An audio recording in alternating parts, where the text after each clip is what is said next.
তোমার বাবার বয়সে একটা মহিলার সাথে রোমান্টিক ভিডিও করতে তোমার লজ্জা লাগে না? লজ্জা লাগতো কিসে? এর মা থরি না। হ্যাঁ, না, কখনোই লজ্জা লাগে না। তোমার ফ্যামিলিও কিছু বলে না? এর ফ্যামিলি কি কইবো? এর ফ্যামিলি থাকলে না কইবো? না, ফ্যামিলি জানে যে এটা আমি কন্টেন্ট করতেছি। এখন যদি আজকে 10 বছরের একটা বাচ্চা মেয়ে বা 12 বছরের একটা বাচ্চা মেয়ে, কি বললি? আবার বল।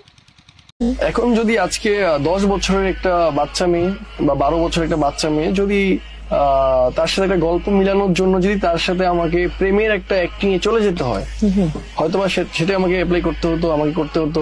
তো অ্যাক্টিং করার ক্ষেত্রে বা আমরা যখন একটা কন্টেন্ট মেক করি, সেক্ষেত্রে কিন্তু আমরা এগুলো দেখলে হবে না যে আসলে লজ্জা বা এই বিষয়গুলো। আচ্ছা। আমাকে কাজ করতে হবে, ওইদিকে ফোকাস দিতে হয়। তার মানে তুমি কন্টেন্টের জন্য নির্লজ্জ হতে নির্লজ্জার উপরেরটা ভাই, উপরেরটা।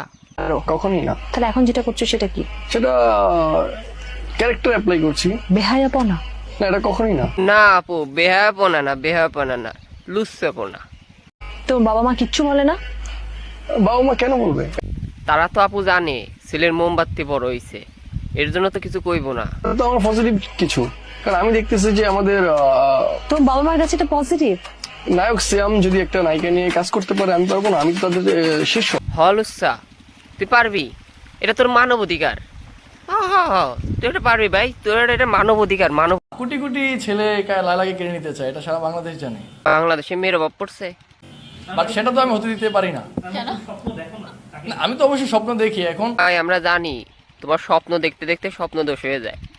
এত সুন্দর একজন কুইন, আমি কি তাকে ছেড়ে দিব খুব ইজিলি? যেহেতু সে একজন আমার পার্টনার, পার্টনার নাকি ময়নার মতো দেখতে শালিক পাখি, কোনটা? কোলাবোরেশন পার্টনার হোক আর যেই পার্টনারই হোক, পার্টনার তো পার্টনার।